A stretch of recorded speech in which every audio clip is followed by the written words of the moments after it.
Hey, what's going on? This is Mark from Hope's Wood Shop. Got a good one for you today. It's a nice foosball table. It's a fun build, challenging build. Got a little bit of video, so I hope you guys like it. So before we begin, everything starts with slabs. Then we take them to the design. We take the design, we put them to the wood, and we cut them accordingly depending on what we're looking for. Today we're using solid 8/4 walnut, some slabs, some dimensional.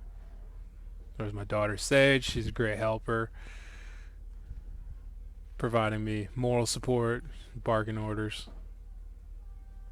She's so cute. From here, we're going to go to the chop saw, and this is where we're going to cut our boards to length.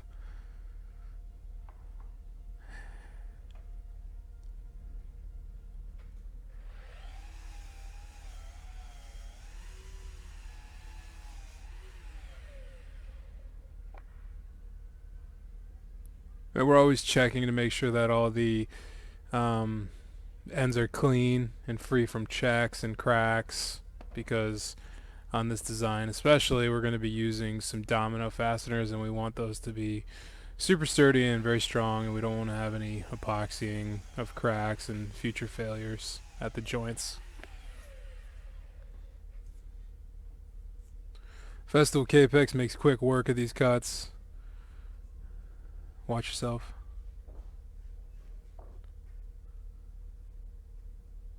Alright, then we bring it over to the CNC, and here we're going to do our design first, which was done by the company that commissioned the foosball table. This was a design that they did for a World Cup, and they kind of created something in similar fashion to it for the foosball table. And it was really cool. Very complicated, but trial and error, we eventually got it. So here's the CNC at work, and it's going in about 1/8 of an inch inlay with a 90-degree bit, and leaves for a really clean cut. Well, now that everything's cut out and we got everything kind of cut to size and our design's done, we can start working on drilling out the holes for the rods. This was a little tricky. I wanted to do it on the CNC, but because the I don't know, the connectors were a little bit different in terms of the sizing, and I didn't want to risk the CNC messing it up once the design was cut, even though in hindsight now it would be more precise. I wanted to do it by hand, maybe just to give the drill press some exercise. I don't know, but here I am measuring everything out, equal distances, so that the guys don't hit when people are playing with them. There's Winston, the shop dog. What a good doggy. There's the Lucas mill. That's where most of the slabs are cut, and there's a bunch of clutter. Alright, so we're over at the drill press now. Got it clamped down, nice. This is the bit that I had. It's the only one I had in that size. These are tricky bits to find. I don't know if this was metric set in terms of the coupling units that were used for this foosball setup that we were using, but the sizes were a little bit bigger than what I had readily available in my Forstner bits, so I had to dive into a different selection. Ended up working out great, but here we are, just kind of going down the line.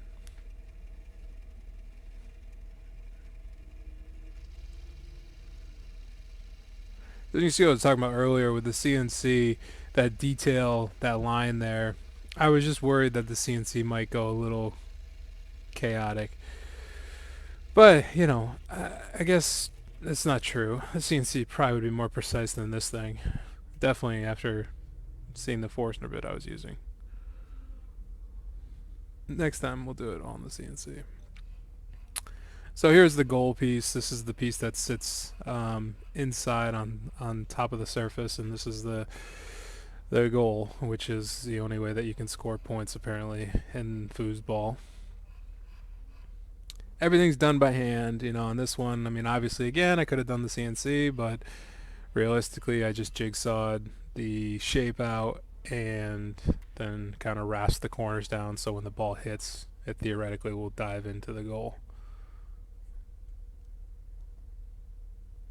And now it's time to domino that piece in. So as you can see on the sides already, I've already dominoed my ends. And a domino is just a floating tenon that is a wood-to-wood connection with glue. So it's very strong. It's a superior joint in my opinion. The other joints that we could have done for this were dovetail. We could have done box joints and could have done dados, but I wouldn't have done that. Could have Craig screwed it together. That would be nice. That'd be super cool. But I don't know. Festival's kind of the way to go in my opinion. So you can see the middle dado that we did for the play field. So that'll slide right in. Bit of a tricky glue up. I didn't have a chance to film it because the glue up was so stressful. So here you go. This is it. This is actually dry assembled because the top's not in yet.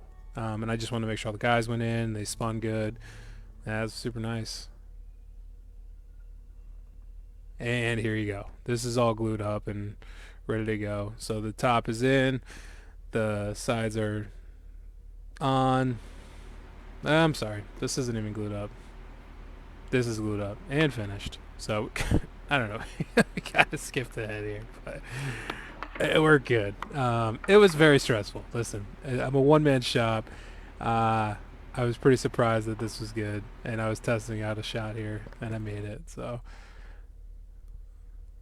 here's some detailed shots. Go real slow. Try not to be too shaky.